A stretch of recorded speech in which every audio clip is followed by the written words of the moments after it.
Atelier Ray Clark. Ray Clark. Vicky Grubb. Atelier Ray Clark. Ray Clark. Sit on this. Vicky Grubb. Sit on this.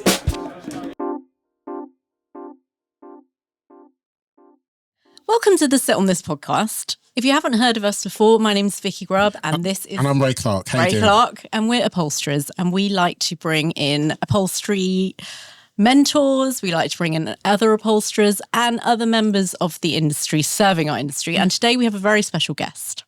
Yeah.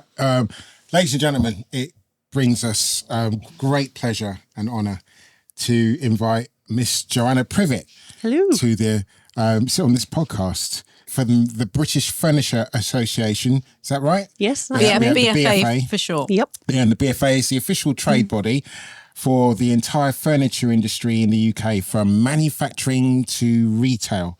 And supply. And supply, right. And you're a non-profit organisation? Absolutely. Not for profit.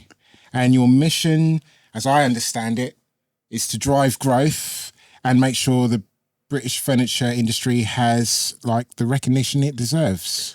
Well, that's one part of it. And firstly, thank you so much for having me on. Fair enough, that's all right. Well, yeah, absolutely. Absolutely delighted to be here. Thank you. It's a real honour and privilege, so thank you. The honour is ours. Well, we've been going since 1947, established in Valentine's Day 1947, although there's some debate about the incorporation date.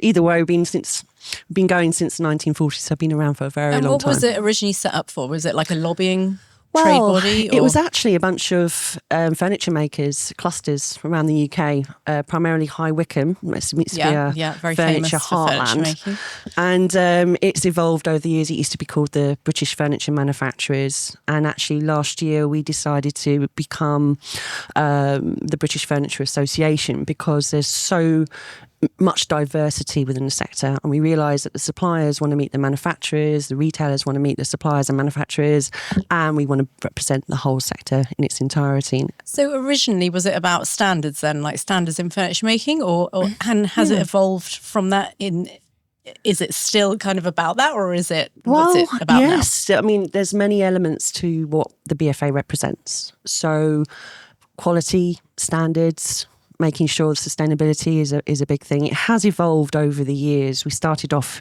in exhibiting and commercial orientated, but it's become this big organisation representing a huge section of the furniture industry today. And we are trying to promote sustainability, growth, skills, education, and there's a whole range of different benefits that we offer our businesses who form our membership. So in terms of your membership then, it's just UK manufacturers of furniture. Can you give us a feel actually for like who your members actually are? I can. We have a very wide, diverse membership. We have everything from small one-man bands all the way up to the DFSs and Rain Kitchens of this world. So upholsterers, MG Designs are a small one-man band based over in Long Eaton. We've got the Dorset chairman down in Dorset, West Country, Yeah, what, in Wimborne? Yeah, that's right. Oh, right. So Alan Payne, you might know him. Yeah, he used to teach upholstery. Yeah, so there's a few of right. us that teach upholstery around our area. Absolutely. In the southwest, you mean? Yeah, in Dorset. Well, I mean, I'm not in Dorset anymore. I'm in Hampshire.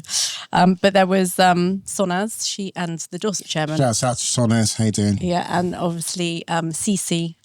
Shouts out to Cece as well. The upholstery. Oh, what is it? The upholstery classes, isn't it? Yes. She just calls her the upholstery classes, yeah. Okay. So, but he stopped doing teaching, so he's now manufacturing furniture, is he? Yeah, he's the Dorset chairman in his company. Actually, Alan was at the FCE Furniture Component Expo a couple of years back as one of my panellists on a discussion for the seminar theatre. Okay. He's got a lot of passion about the skills and training and get the next generation in, which is another thing that we're trying to do through our arm of education, which is Fiesta, which is the Furniture Education Skills and Industry Alliance.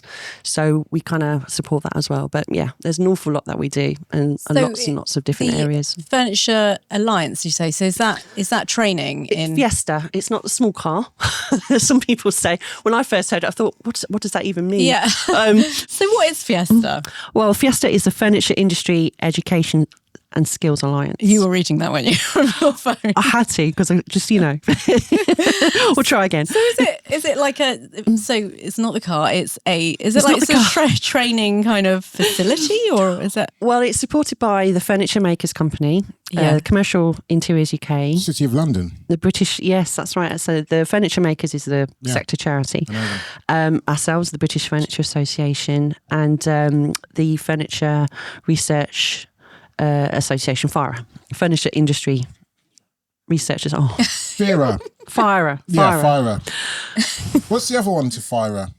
Well, basically, I've just described the British Furniture Confederation. That's right. Which is it's our lobbying public affairs arm. But we also the same bodies support Fiesta, which is the educational arm. So is it like a 3-year program, or what is like? How's it work? Does it work in house, or is it in a college? Well, at the moment we have a lady called Hannah Hockley who works for the apprenticeship partnership, should I say, and she is working for us on a part-time basis and working very hard to promote skills and jobs within the furniture sector under that umbrella.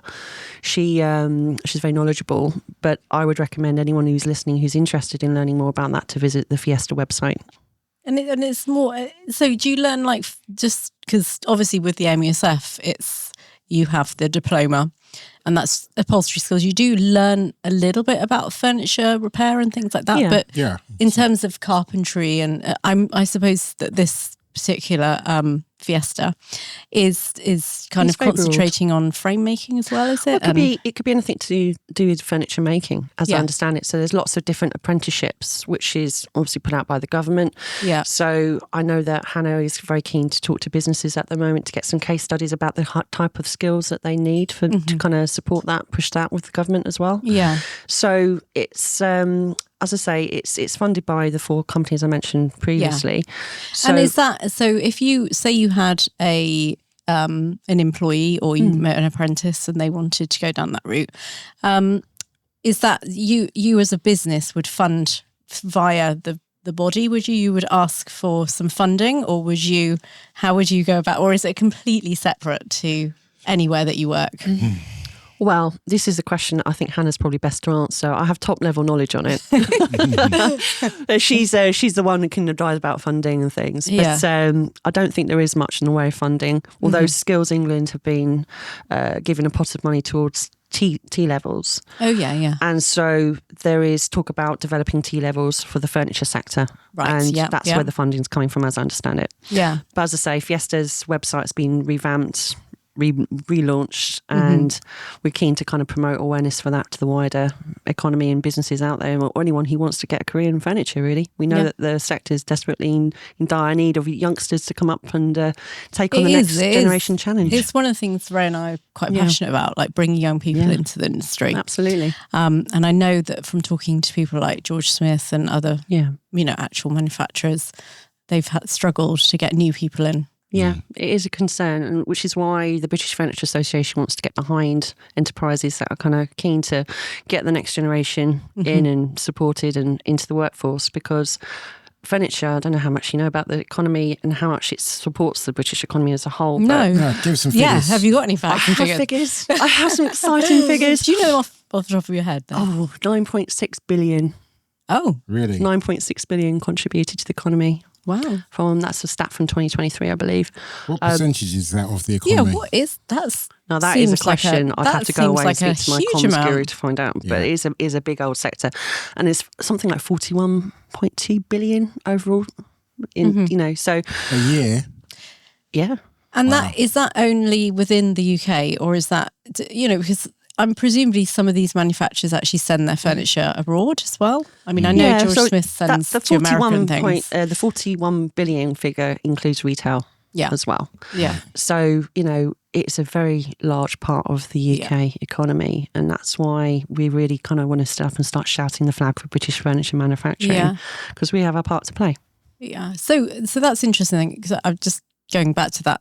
You actually have members that are retail and manufacturers, don't you? We do. And so with the retail then, presumably not all of what they sell is manufactured in the UK. So you could have a retailer who actually imports their furniture. Is that correct? That can happen. However, we are very keen to endorse the item. If you're a British retailer, you have to be clear that the item that you're saying, under our membership, this particular chair isn't something made in China. This particular chair was made by British crafts workers within the UK. Yeah. So we're very hot on that. Yeah. If you want to be a British Furniture Association member and a retailer, we have set criteria. Right. Okay. So we're very keen to promote exactly that. Yeah. So what are the specific criteria that people need to meet before joining the BFA? Okay, so as I mentioned earlier, we do actually cover membership from business startup all the way through to 3 different categories. So if you want to be a manufacturing member, you have to make produce here in the UK, and you have to be assembling your product here. Now, within that definition, we have business startup. So if you're a young incorporated company, newly incorporated, and you're making your product and you're selling it to the public or selling it onto other trade businesses, come and have a conversation. We're happy to support you. We have a special startup membership for that. Then we've got our, the small businesses. Again, companies like yours, people who are making product and selling it to the public, selling it to trade business. Again, if you're making it here, come and have a conversation. We'll be happy to have you, I'm sure. You do have to pass our checks. We are quite protective of our brand. Our label's been around since 1940, so or the 40s. So Amy yourself? Yeah, a long time. We've been around for a long time. So, our BFA logo represents our brand mission, our values and what we stand for. And so we're not just going to let anyone in.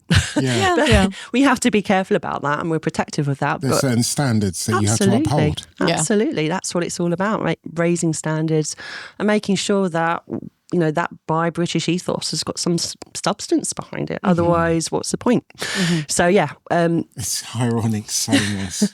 I mean, how is it ironic? Because we're sitting here and everything that's being recorded, all the tech is not from the UK. Well, don't forget, we're an island nation. We are an island nation. So whilst over, looking at our history, that's been a blessing. Also, it can be a bit of a challenge. We're an island nation in terms of, commerce. We have to import. We don't have a huge amount of natural resources to enable businesses to make everything in this country. Or even labour. Labour, absolutely. I'm the result of Windrush generation that came here to 100%. To prop up Britain after the end of the Second World War. Yeah, so we are a diverse, multicultural society, and it's the same in our business world as well. However, we do have that set criteria, as I say, for the manufacturers, and so you have to be making your product in this country to qualify to be a manufacturing member of the BFA. And then we've got the supply. Now, supply is a much more diverse area. So, again, going back to the fact that we, some springs might come from a country overseas, but it's imported to this country and brought by the manufacturers and made, it's a different thing. But we also know that in order to be able to sell products into this country, they have to meet a certain standard. Yes. So again, it's, that's where our compliance and technical support group comes in, and all the guidance and legislation that we do, that comes into play as well. And then, of course, we've got the retailers, which I touched on earlier.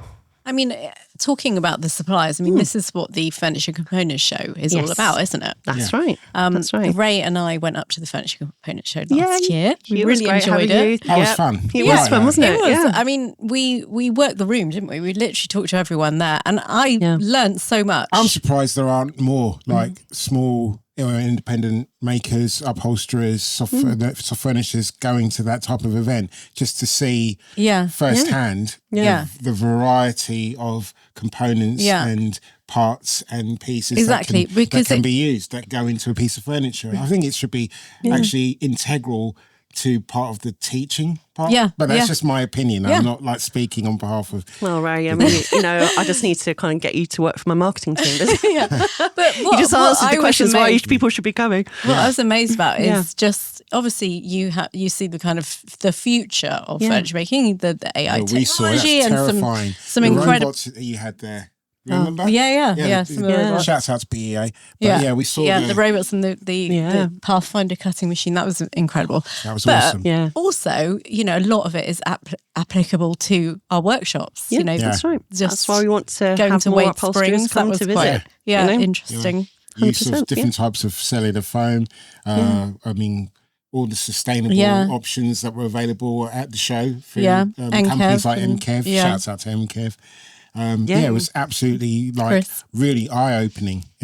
So well, as much more of that's to come in 2026. And we're going to be there again. Fantastic. So excited to come along. I mean, I don't think there's much more I can say. I mean, thank you so much, though. That's a really good summary. Wait a minute. But that's peer. That's that's a visitor, and also you were very kind enough to come and participate in the seminar theatre, and when you come to something like the Furniture Component Expo, expect to see innovation, expect to see new things. In fact, we've launched the Innovation Trail for 2026, which is quite exciting. Oh, yeah. So what's that? Well, I'll be telling too much. Come along and find out. Okay. But actually, it's about the latest innovations. So if you're a young business out there, or you're looking for some ideas, something to kind of give you a new, fresh look on things, it's like, oh my God, what's this Innovation Trail about? Yeah. So we've got 9 entries at the moment. I think we're going to cap it at 12, but I think in years to come it could grow. So, come along. Must be really interesting. You must have a really unique... Wait. Oh, that was me. Sorry, there's a button. This is... the table just dropped. I don't know if... I didn't do anything. Let me go back up again. There we go. Shouts out to Bench Pal. Anyway. Oh, Bench Pal. God bless you. Do you know the company? No, but I'm well impressed with their moving table. Give them a shout. Maybe they should... They are a companies supplier. like them, like that, basically, I'm now 7.5 weeks post hip hop. So when I saw you last year, I was in acute pain. Aww. Yeah, but and getting around my own workshop. This workshop was like, oh my gosh. And then this company, Bench Pal, sold me one of these, and I was like, oh my goodness. Okay, I really need. I didn't know I needed one. I thought they were a bit expensive. You didn't know you needed it until they had it. Yeah. And this is so gets to the core of why I think a lot of makers and upholsterers and soft furnishers need to come to this event that you're holding next year, because there's so many tools, parts, equipment, sundries, things that you'd never even realised you needed that would make your life so much easier. So anyway, I'm going off on a tangent. It's true though. It's absolutely true. Got one of these, and now it's like, you know what I mean? I can literally I can do my work on this bench. I can roll it. It's on casters with brakes. I can roll it right out the studio, straight into someone's van or car, delivering for them. Absolutely amazing. You know what I love about being in the furniture sector? Yeah. I think the diversity is incredible. Yeah. What do you mean by diversity? Is it just everything, different types of people or different types of companies? Yeah. I was thinking more about the different types of components and all the different things. And I'm a hobbyist myself at home, and cool. I kind of like to make little things. I geek out massively What do you do at home? What do you make at home? I do all sorts, absolutely all sorts. I'm like a little magpie. I think colourful. And I think, that's nice. Let's make something, creative. And, I've been commissioned to do a few things occasionally. Cool. Oh, it's just a hobby, it's a little hobby thing. But when I go into an exhibition hall for the beautiful fabrics and seeing these latest different things, I think it just gets the creative monkeys going, Yeah. And before you know it, you're thinking, that'd be good there and that'd be good there. And then I get to meet so many different creative people. Sure. So yesterday I was doing one of my membership visits and I ended up in Long Eaton visiting David Gascoigne. He is a BFA member. Okay. And bless him, he just has this creative vision, which I think is very, he's replicated throughout the sector. And I see it in lots of different people. But he was showing me this latest innovation that he's done where he looked almost space age. I said, what's this? He said, we've adopted this because the client wants that and the client wants this and blah, blah, blah. But the fabrics are so vibrant and its design is so clever. Right. And he just managed to make it so the sides are just dropped off the side and you can just... So this is a piece of furniture furniture, yeah. So it's like a chair of some sort, or it was like a 2-seater chair with this kind of folding down side bit. And the arms dropped. Oh, yeah. And I've never seen that. Oh, I mean, so you're probably going to tell me it's everywhere, but it turns into a chaise of some sort. Yeah, you can just lie on and it had this really unusual kind of edge, and this. Oh my God, the fabric was amazing. I was like, oh, David, I love coming to your showroom. It's just so good. What kind of backgrounds do? I mean, obviously you've got the larger manufacturers, haven't you, like the DFS, etc. Yeah. But presumably the smaller manufacturers, do they come from an upholstery background, or are they? Oh, they've got all sorts. Yeah, They've got okay, all sorts, design, yeah. because that's to me Yeah. is design. That's like he's expressing his Yeah. design. Well, that's the thing, because as I mentioned, we support like the Dorset chairman. And He's a small one-man band operator, and we've got Martin at MG Designs over at Long Eaton as well. You can see these individuals and their creativity coming out in their work. Yeah. And I love that. I absolutely love it, because you can see that passion's gone into what they're doing. You can see that they've got their heart and soul into something, and people are willing to pay for it, because they don't necessarily want something that just anyone can have, or a cheap import.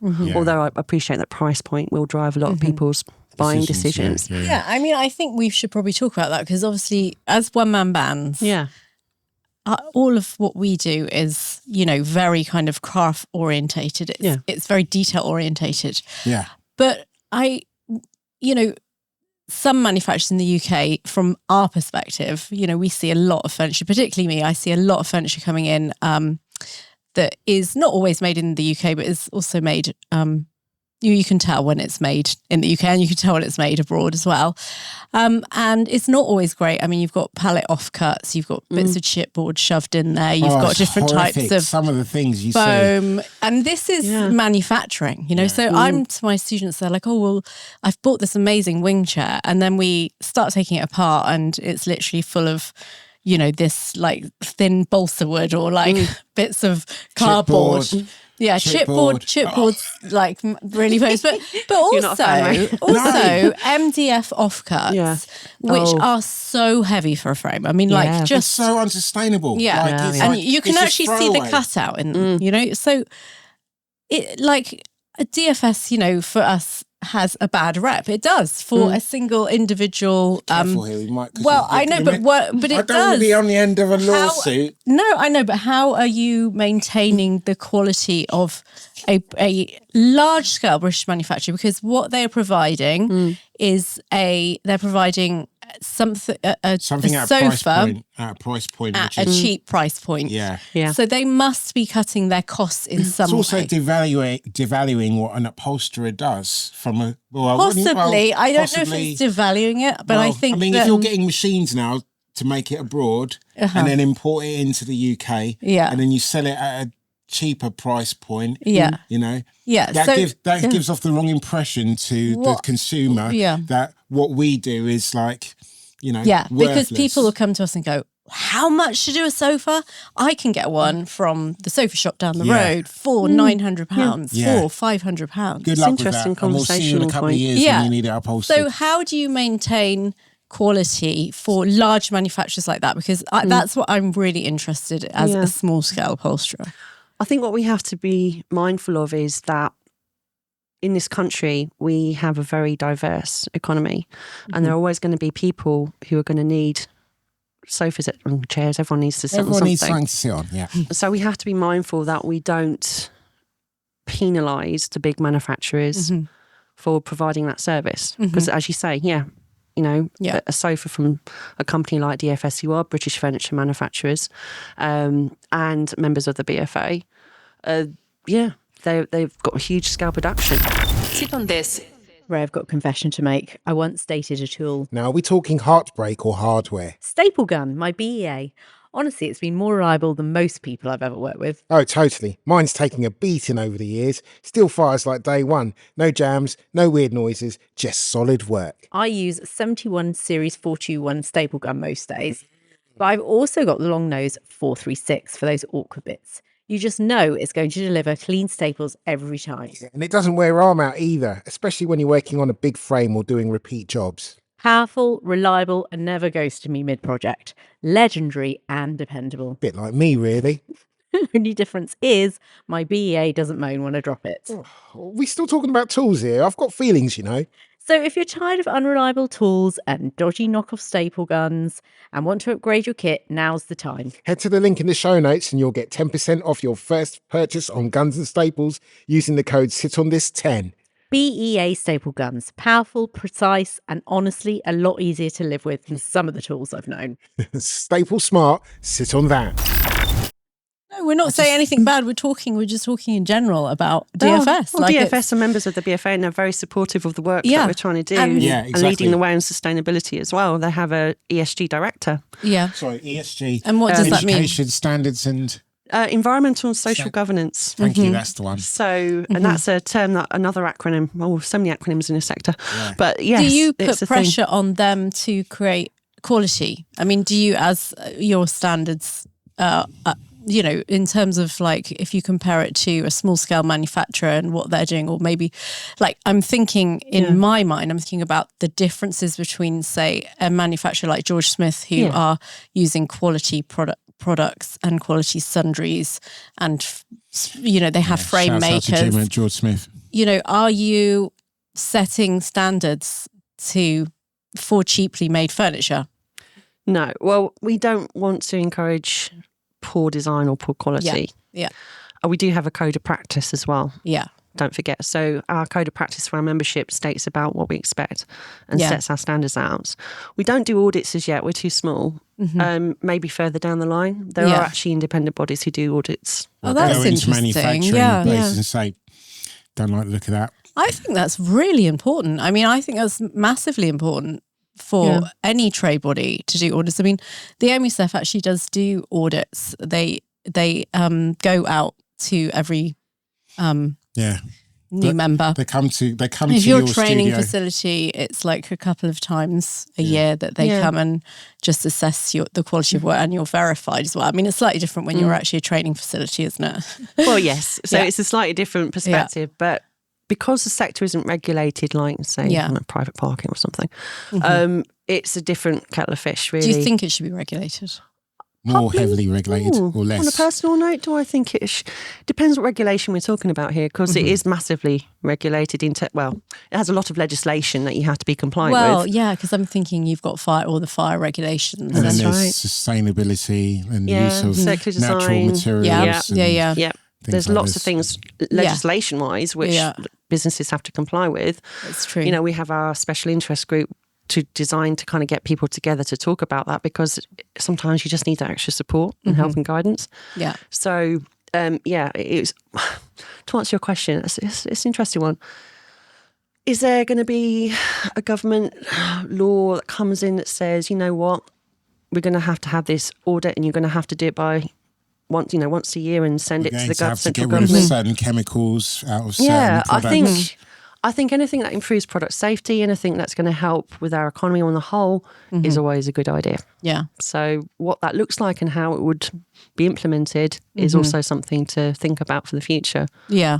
So I'm not opposed to it, and I think that potentially if we can get something in place that's going to help, because what we don't want really is the cowboys coming in from foreign parts to destroy our furniture sector. Yeah. We want to stop that. We also recognise that it has to be quality within the UK as well. So it's a case of it's coming from the UK, so therefore it should be quality. Yeah, absolutely. We've got reputation in this country for we've got a rich heritage of quality. And I'll tell you what, I've been travelling around the country meeting some of our membership, and the bespoke people are doing phenomenally well. So there's money out there. Yeah, I was going to ask about that. I mean, how well is the furniture industry doing at the moment? From your perspective, your unique perspective. My unique perspective. So as membership manager, I run the membership department. I get to account manage about 200 members. So I'm a busy girl. I'm out and about and I love it. I absolutely love it. And I get to meet all sorts of different people, all sorts of different businesses and different things happening in their immediate world. And I'm seeing the bespoke manufacturers. I mean, the complaint from one of the chaps that I visited on the Isle of Wight, actually. Shout out to Frank. Hello, Frank. I hope you're listening. I love how the guests are doing shout outs now. This is great. I think you're the first guest. I think you're the first guest that's actually given it. Well, actually, second guest. Yeah, I'm sure you're lead, Ray. Joe Maver. She was more a big up. Big up. Yeah. Big up girl. Shout out to Frank too of Bagshot. Wow. Bagshot Kitchens. He was complaining he just can't get the skilled staff. They're turning work away. Black Barn Upholstery in Wiltshire. Oh my goodness. Are they working directly with interior designers, for example? Is that how they're becoming, or are they? Is it more different? Okay, everyone's different. I mean, I think from memory, don't quote me on this, but I think the owner Dan at Black Barn, they were saying that they were fitting out some castles in Scotland. Random. They've Yeah. got a lot of customers in the EU Yeah. sending stuff abroad. David Gascoigne, I know he sold a sofa to the Queen of Bahrain. She'd seen it in Harrods and went, I want that one immediately, you know. Oh, wow. Proper quality stuff. Yeah. So they're doing okay. Yeah. Then you'll see like the larger companies who have to publish, you know, especially their PLC have to publish their records and stuff. Yes. Yeah. So you can see what the turnover is and then the profit margins, and you can work out for yourself how well they're doing. That's true. Yeah. Yeah. So, I mean, you only have to look at Companies House, to be honest, to know. Exactly. So you can get, you know, you can see what companies are doing well. From my perspective, my unique perspective, I reckon Bespoke is going to make a massive killing this year. Forgive the expression. Even in the face of emerging technologies in furniture making. People are willing to pay top money for quality. They really are. We actually had this conversation recently about whether providing the service of providing the service of upholstery to the general public, is it sort of like an elitist thing? Because obviously someone is paying for our craft, and really not everyone can afford it, you know. So is it an elitist job? Actually, is it an elitist business? Think so. I don't think it's a necessary requirement. It's like food. Not everyone can afford it. It's not something not everyone that can afford a gourmet 4-star restaurant meal. So doesn't mean that it shouldn't exist. You're comparing yourself to a gourmet 5-star Too restaurant, right? Right. So not everyone can afford that, and that's elitist. No, it's not. It's I just don't know. I think it's selective. Well, this goes back to the whole point about furniture. Not everyone can afford a bespoke, high quality item, and some people are going to go second. I mean, but in the same breath, you just said that we are going to go through. You know, more people are looking for that authenticity and looking for you know. So the types of clients I get that the clients that are wealthy and they are doing up their house and they can afford to have a favourite chair upholstered. So that's one. But I also get those that are really interested in sustainability and they've purchased something from a secondhand shop, you know, and they want it upholstered because it fits with their, you know, their interior. Yeah. So you've got that. And then obviously, because I'm an upholstery teacher, I also get the people that want to learn the craft, but they think it's a brilliant way to get a bespoke piece of furniture, you know, for their home that they probably wouldn't be able to afford. Although that said, sometimes I do have students that have been with me for about 5 years. Yeah. I mean, they just can't stop, but some pieces do take longer than others. So, you know, I mean, you do get a varied, you know, client, I would say. Yeah. And that's just kind of that is representative of our economy and sector as a whole, isn't it? Yeah. Diversity, which is what I mentioned earlier, it's so diverse. Yeah. And as long as we are catering for all the needs of the different market niches out there, then happy days, you know, everyone wins. Yeah. What's the most exciting innovation, do you think, at the moment, that's happening at the moment in the furniture industry from your... Gosh, that's a good question, Ray. What is the most exciting? You know, there's so much happening. It's. I would say, come to the Furniture Component Expo and see the innovation trail. Well, let's say that I'm actually coming. I can't tell you what. It's be a surprise. I mean, there's competition. What was okay? So maybe it's better to look retrospectively. Okay. What for you stood out last year as one of the most innovating, exciting things happening in the? This is where it gets a bit more personal to me because I get very, very passionate about I'm all about personal, I'm all about passion. So sustainability, I get my soapbox a wee bit about that. I have to, you know, rein myself in. That's all right. I get quite excited about the latest recycling and the latest innovation product. And I think someone was saying that developed this mattress from bamboo. Like, bamboo mattress. Mattress. The fibres are all made of... And then someone else was talking to me. It was a conversation that I had saying, we've got this like plastic recycle and we're making it into this new kind of filling for this mattress. And I was like, oh my goodness me. Who would have imagined, if you look back over the centuries, mattresses started off as straw in a bit of cloth. Right. And now we're kind of bamboo and recycled bottle tops. I mean, who knew? Yeah. That blew my brain. I can't lie. I was like, Cool. wow, that's amazing. And if we can stop, we're all in a climate crisis, and it's going to affect every single human being on this planet. So we really need to do something as a sector and say, hang on, we've got to stop this. We've got to save it for the next generation. Otherwise, What do you think what we're fighting future, for? based on your knowledge, what do you think future interiors will look like? I mean, gosh. do you think... Yeah. We asked the same question, actually, to Heather, who's a conservator.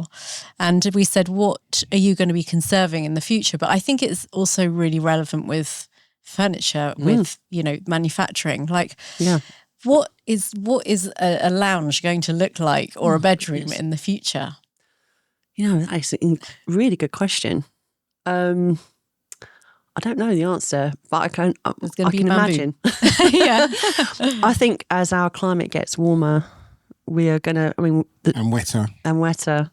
We're probably going to be wanting to create that ambience of what's cooler and what's more, because, what is a home to someone? What is a bedroom? What's an interior? It's uniquely personal to that individual. Yeah.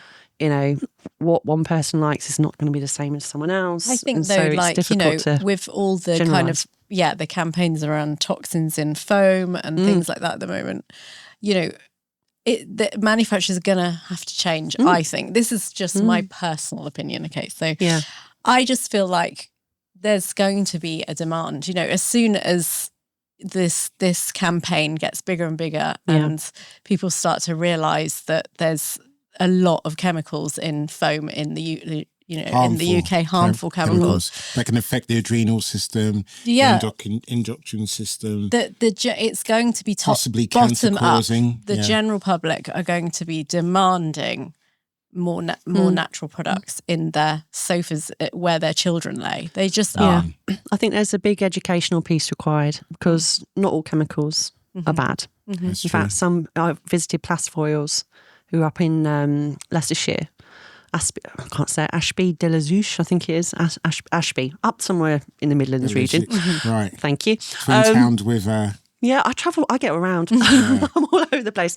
And I said, well, so talk to me about your green credentials. And he said, well, a lot of plastic's got a bad reputation, but this is a lot better than some of the alternatives. And he started to explain to me about the bits and pieces. He was educating me.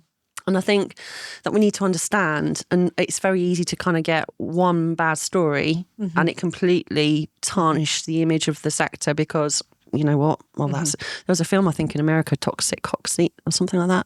It kind of led to the removal of fire retardancy chemicals in furniture in the USA. Yeah. And at the time, everyone thought the world was going to end because of the removal of the chemicals.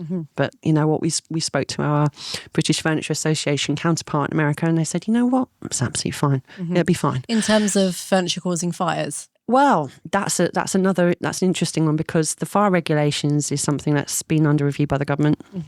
At the moment it is. Yes, it is, yeah. Yeah, they've made some changes already, but there's more to come. And it's a hot debate in the sector. Hot debate, no pun intended.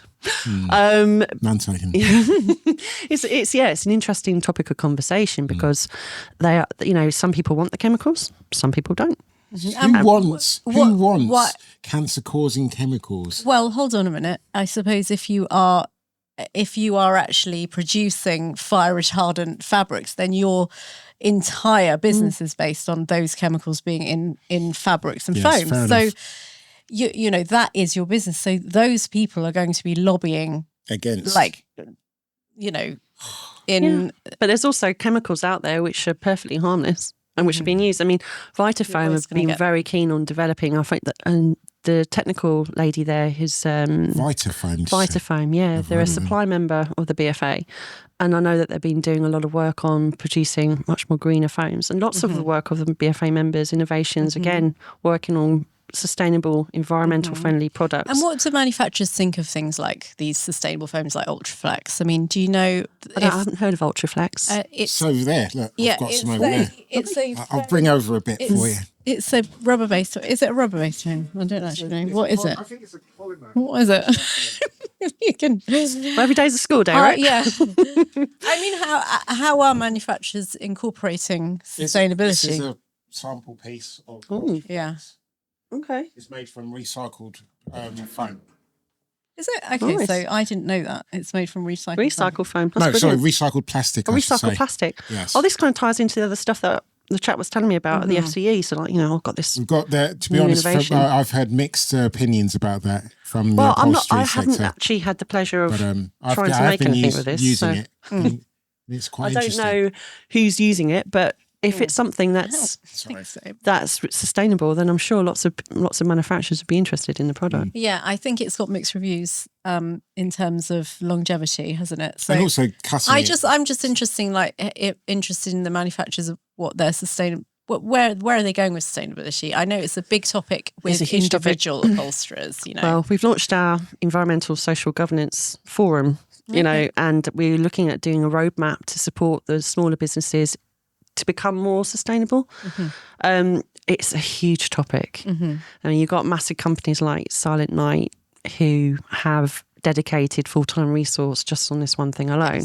Yeah. And then we've obviously got our smaller companies who are looking to us and the bigger companies to kind of provide that guidance and assistance. So, gosh, we're launching this ESG forum in April.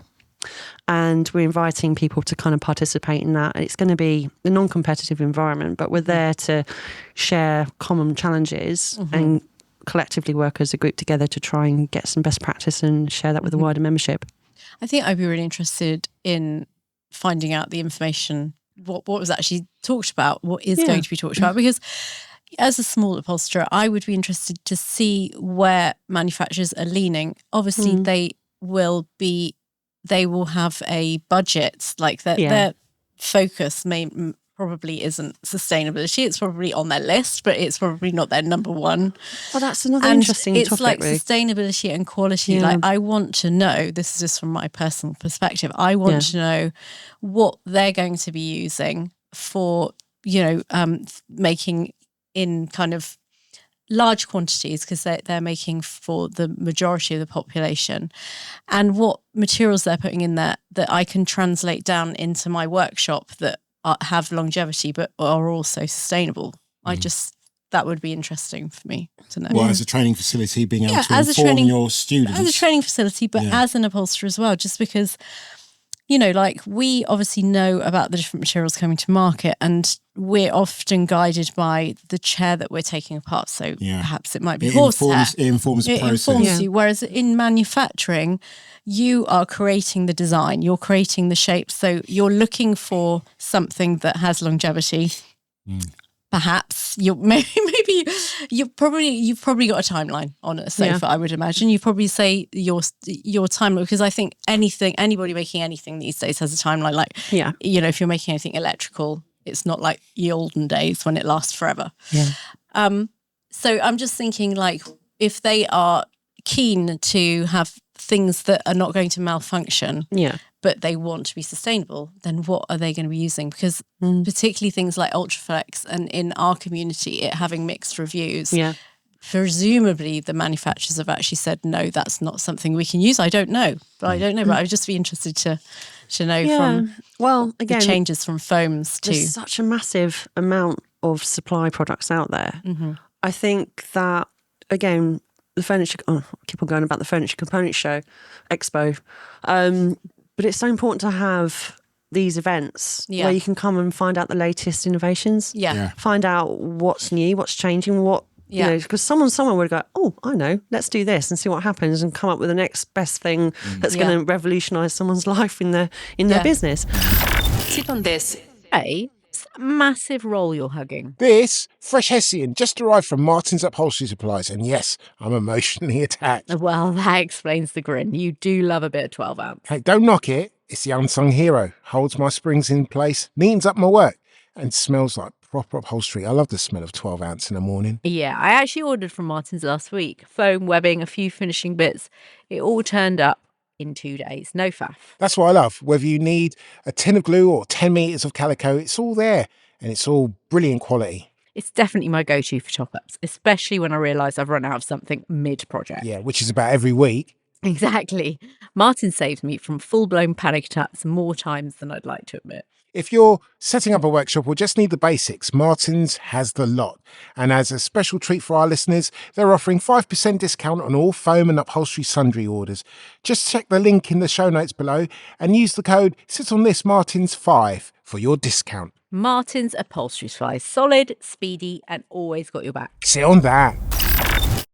I think this came from the BFC. So we had, 2023 industry turnover of 9.6 billion, about 9,000 companies, 94,000 employees, and 41 billion to the UK economy, and supports 33,000 companies as a whole, including retail. And that's furniture sector. Wow. Wow. I have to remind myself of that every time again. 9.6 billion. 9.6 billion. I'm just wondering. No, I'm not going to ask that. That is a lot of money. It's a lot of money. But I mean, how much waste, how much furniture ends up in landfill each year? I don't have the answer to that, but I'm sorry to say quite a bit, I should imagine. I hear between 40 and 70 million tonnes a year ends up in landfill. We've got to stop that. We can't afford as a species on this planet to be doing stuff like that. This is where I get on my environmental soapbox. So on the one hand, it generates money for the economy, but on the other hand, it generates a lot of waste as well. So can I throw a real left-hand question at you, Jo? Hit me. All right, look. If you had an unlimited budget for a British Furniture Association project that would improve the entire industry and you could launch it tomorrow, what would it be? I would develop a system or kind of product that would mean that we reduce the amount of landfill and things being burned, because I recognise the sector needs to address that.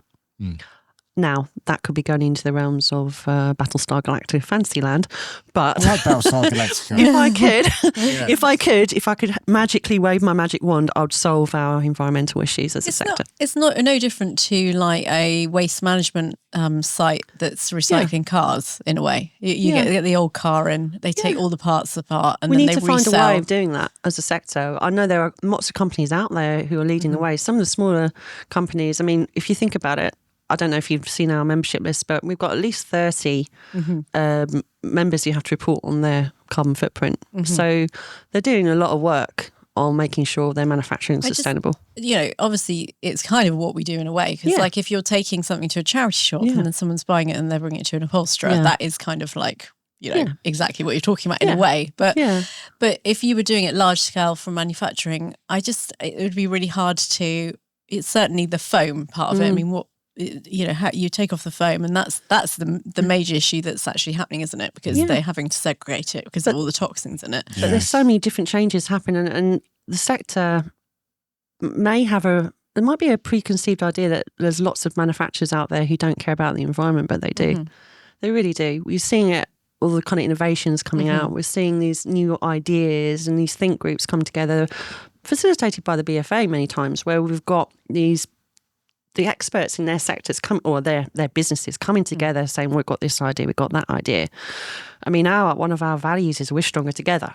So it's no good trying to go off-piste on your own. You need to kind of collectively come together, be willing to share best practice, because ultimately it benefits everybody. Well, that is your... That's what I'm always telling you. It does. That's your ethos, really, because Absolutely. that's in That should be our ethos as well. 1947. That's what happened. You came together. We have our missions, and it's the same with the Festival of Upholstery. Coming together. The Festival of as Upholstery. That was the thing. When that was wonderful. Yeah. Like just a couple of months back, we had all the three big houses, I suppose. The Guild of Traditional Upholsterers, the Association of Master Upholsterers and Soft Furnishers. Yeah.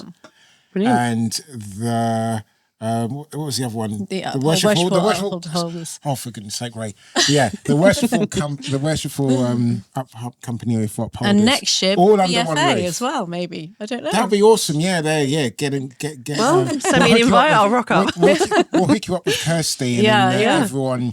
Oh, imagine that. Yeah. Could you imagine that? Yeah. That'd be huge. That would really represent the whole industry. The whole industry. And then this is also the thing. you get to see firsthand all the individual. Yeah, we'll hook you up. We'll hook you up. You know, send me an invite. I'll pull it in my diary. Okay, so I'm going to ask you another silly question. Oh, okay. hit me. So, we're gonna call this section we're gonna call this of the section, podcast Ray's silly questions. It's not Ray's silly questions. Yeah, that's what we're gonna do. It's a new theme. Just a bit of light It's relief. It's a new feature of our bit podcast. Of light relief, you know, because otherwise things can sound a bit dry and a bit, you know. So, okay. You mentioned Battlestar Galactica earlier, so I was wondering, I knew that one come back to bite me. Do you like a bit of sci-fi fantasy? I'm a complete and utter geek. Yeah. Really? Oh yeah. Did you ever like Harry Potter and things like that? I mean, some people say my house is a wee bit like the one from Godric's Hollow. It's like got Wicked. a tiny little creaky staircase going up to the third attic room. It's creepy. If the BFA was like Hogwarts, what magical qualities would someone need to have to join? Oh gosh. Oh my god, that is completely left field. That is. Sorry. If the BFA was like Hogwarts, what magical qualities? I think, I don't know if they're magical qualities. I think they're just human qualities. Yeah. Passion, want to make a difference, want to help, want to support, want to represent something that's worthwhile. So you've got that passion, that drive and that motivation to make a difference for the positive, and that's what it's ultimately all about. And that's what we're all about too. So hopefully that answers your question. Yeah, like comprehensively. And maybe with a silly little crooked hat and a stick. You have to go. At the same time. You have to take it one step too far, don't you? I'm very visual. What can I say? Oh, well. Okay, so I'm going to ask you. Come on, we've got to have some fun here, Joey. I'm not saying Christmas, this is not fun. Christmas. Yeah, it's Christmas. I've got my snowflake earrings and everything. I was looking over your LinkedIn profile. Yeah. I was obviously Doesn't look a bit too serious. Yeah, impressed by your sense of professionalism. Thank you. That's all right. What's the most gloriously unprofessional thing that's ever happened to you at a furniture-related event? Nothing whatsoever. Everyone has been brilliant, professional. Yeah. No, we don't believe However, No, nothing. I mean, I've been in the sector for 3 years. I've never had any problems whatsoever. Okay. I mean, I could tell you about when I worked for another trade association. I had to break into my own stand at the NEC. But that's a different lifetime. that sounds like some ninja stuff going on there. Yeah, Right. that just Did you involved come, a meeting come overrunning. through the roof and down on Well, a wire? The meeting overrun that was outside the main arena, Right. and then we realised our hotel keys were in our bag inside the stand, inside the locked cupboards, and then had to blag our way through the security guard, get in there. Then I realised that we had to break into the actual stand. Yeah, that was fun. You're good at problem solving, I can tell. Yeah. You have to be with this job. It's juggling many different things, many different hats, different, you have to adapt. Yeah. You have to be able to adapt and think quickly on your feet. Yeah. But I love it. Wrapping it up, I'm going to ask this question that Ray has said in his silly questions, but it's not that silly. It's just about the furniture industry. That one. Look. Do you think working in this job, with your perspective, before you were working at a different trade body that is not furniture related, but then you came into the furniture industry? I did 3 years ago. Does it impact the way that you look at furniture in your own home now and the things that God, you yes. buy? Yeah. Oh, yeah. And do you, because as an upholsterer, I just, whenever Ray and I are watching like a film, wherever we sit, wherever we are, wherever we go, it's like the dialogue is, oh my God, look at that sofa.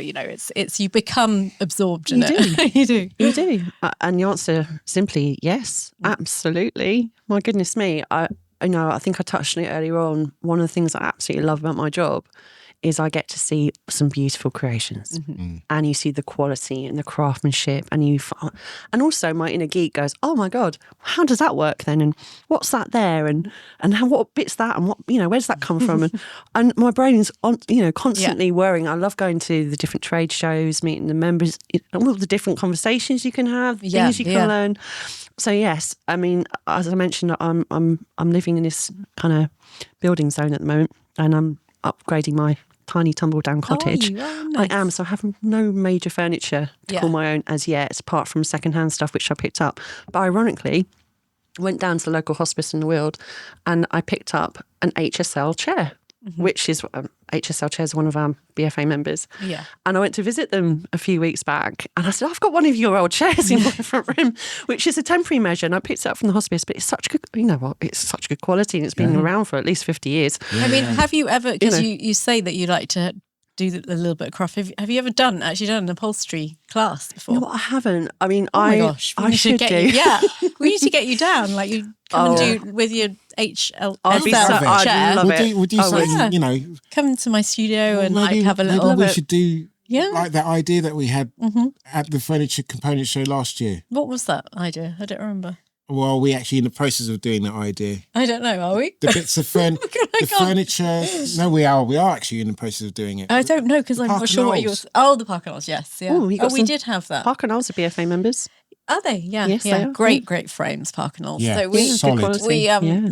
we had this idea of creating a 4-episode series from yeah. start to end with this Yeah. Park and Knowles, and we're episode 3 in, but we've only created one video so far because we're both so busy and finding the time to get into my studio and actually do We've done the more chairs. than one But video. we have completely filmed- stripped it, and we went to Merca, which Yeah, Merca. Shouts out we to met Merca. a component show, and they showed us how to refinish the frame. And so the next part is actually we've got NKEV who are going to supply Oh, fantastic. the Some of the fillings. fillings, Yeah. and then House of Hackney are going to supply the fabric. So And it's a then- four episode. But Exciting. But Yeah. the point is, if we get it done, Yeah, and then we come back round to the Furniture Component Show, yeah, and then they can be on over display, or we can actually do the Mm-hmm. podcast or whatever it is we're doing there, you know, and, Yeah. and bring that all together. yeah. you I know know. what I mean? Well, that is the idea. That We've sounds got a few- exciting. So you're getting, so we're using manufacturers and members of the BFA Yeah, yeah. to actually like Yeah, to- create a to create the usable, piece. beautiful piece of furniture, Yeah, yeah. then- That's true. Yeah, and then we'll have it at yeah. the show. These legs were sanded at Merca, stuff like that. This fabric has come This from frame is from Park and All. Yeah, Yeah. The- yeah. Brilliant. we have little stickers on it. Well, if that's As not a we're reason sitting. not to visit the Furniture Component Expo, I don't know what Yeah. is. I can't think of anything. No, exactly. Yeah, that's great. What else is there? Is there any other questions? I think we've covered a lot actually. I'm So not sure why we don't have. you wind up? It feels like we have. Is there anything What's you would saying? like to say? Yeah, Oh, we've been growing year on year, 11% on average since I joined 3 years Oh ago. yeah. 11%. Yeah. Yeah. Wow, Yeah. that's quite. Yeah. We have a very low phenomenal. churn rate as well, which is good. And we're always looking to improve the member value proposition. So if you're a business that's incorporated and you're selling to trade, you're selling to members of the public, and you qualify to become a BFA member, by all means, reach out to me. I'm happy to have a conversation with anyone who's listening. If you want to get that extra business support, we have a wide range of benefits which are useful for small businesses. For example, Well, free legal advice is a biggie. We have a partner, a BFA partner called Markel Law. They are our specialist supplier. But we have other kind of need, because it's such a big sector. We've actually got our latest supply member, the interior design lawyer, a lovely lady whose real niche is legalities in the furniture world. And she's come to give us some advice and guidance to other fellow BFA members. And she's a one-man band, but she's promoting her brand and her awareness, and what she can do, what she can supply in terms of knowledge is really valuable. There is the fuel card. If you're travelling around the country and you've got corporate cars and freight or anything like that, you can get the BFA fuel card. So you get free assessments. Someone comes to what your needs are, and it averages out about anything between 5 to 10p cheaper than the pump throughout the course of a year. So it does vary, obviously, depending on the political situation of Far East, but on the whole, it is cheaper. Then we've got SMETA audit discounts. sorry, what's SMETA? It's like an ethical compliance audit. So lots of business and companies are saying, well, we need to have this particular audit in place in order to kind of win that contract or win this extra bit of business. We've partnered up with Vericio, again a BFA member, supplier member, who can do a special discount for BFA members. We have a portal on the BFA website. It's called My BFA, and it's really designed. It's behind a firewall, so members of the public can't see it. But if you are a member, you can sign in, and we've got an offers and discounts tile. And you click on that, and you've got a whole lovely big long list of things, and it's always changing. So, for example, someone on my travels a while back said, I need some solar panels. Can you help me? So I'm now reached out. I finally found a member recommended company who might be able to, we're in talks at the moment, but we're looking to evolve it and improve the offering. And that's just one small sample, really. There's lots of different things. Yeah. Yeah. That's interesting that, as a business owner, you could just go out and try and find all these things yourself. But actually, if you're part of a trade body, I mean, it's similar to the area stuff. You can you have lots of kind of access to things that you wouldn't generally have access to. Well, that's the whole point. It's, yes, we've got our value statement, our mission and what we're about and our ethos and our ethics. But ultimately, again, with that incorporated, we're here to provide business support and signpost. If I don't know the answer as your account manager, I'm going to say, well, let me go away and find out who can. Yeah. And it's ultimately about having that community. It's a community of business, like-minded people coming together with the same goals and passion and desires to actually make a positive impact, yes. But equally, we've got to survive day to day. We need some help to do it. So it's about having that right balance and that right kind of, offering. So I'm looking to improve it. So if you've got ideas of what you might need that we're not providing, let me know. What about things like webinars and things? Do you do we do stuff webinars. Like that? Do you do competitions like Young Upholsterer or Furniture Maker of the like Year awards. and things like this? We have you the do Future of awards? Furniture Awards. So that we've got 4 categories. And my colleague, the other Joanna, there's 2 Joannas at the BFA just to make life interesting. So I run membership, she runs Marcoms. And that's, she's been promoting that passion. Oh, I promote it as well, but she's been sending all the comms because we've got the awards open now. So we're looking for innovation in ESG reporting, future of education, sustainability. And it's the 3rd year we've done it now, and onwards and upwards. The more people enter, the more we can start shouting about it, and it's something to aspire to. So they receive award? Do they receive certainly a do, cash prize, or is it just? Oh, we haven't got to the cash prize just yet. More like a bottle of champagne, if you like. Who's entering? support. Is it large manufacturers that are only entering, or is it like? Well, this is where my it colleague all the members would be able to tell you. I haven't seen who's entered this year, but I know we will probably have a few. So, but the ceremony is actually presented at the FCE, the Furniture Component Expo. We did it last year, and we after the doors are closed to our visitors, and we had the award ceremony that evening. So it was really good, and people were, oh, we've won, yay! Yeah. They're very exciting. And once people got something behind their belts, it kind of encourages more entries, and we want it to grow and get bigger and better. Yeah. At this point, I can't think of anything else. No, thank you so much for Jo, joining us today. This has been awesome. Absolute pleasure. How much fun was this? Well, hopefully it's been not a pain in the ass for you. No, not at all. I mean, thank you so much for having me. It's been an absolute It's been wonderful. unique experience. Yeah. I know. I've never done a podcast before. Well, I mean, You've done brilliantly. Well done. You've Thank done you. brilliantly. And we should have her back at some point. Yeah, if and you we're like. really looking forward to coming to the Component Show. Yeah, thank you. We'll see you there. And when definitely. is it? 'Cause It's going to be the 11th and 12th of March at the Telford International Centre. Yes, it's right in the centre of Next the UK, year. really. So if you're listening, come on up. We'd love to have you. Registration's open on the website. Please don't forget to have a look. Yeah, And you get to see us too. and we get to see the lovely Vicky and Ray and assist on this podcast. Absolutely delighted to have you guys back. Wonderful. Thank you. very much. Thank you. Cheers. Thank you.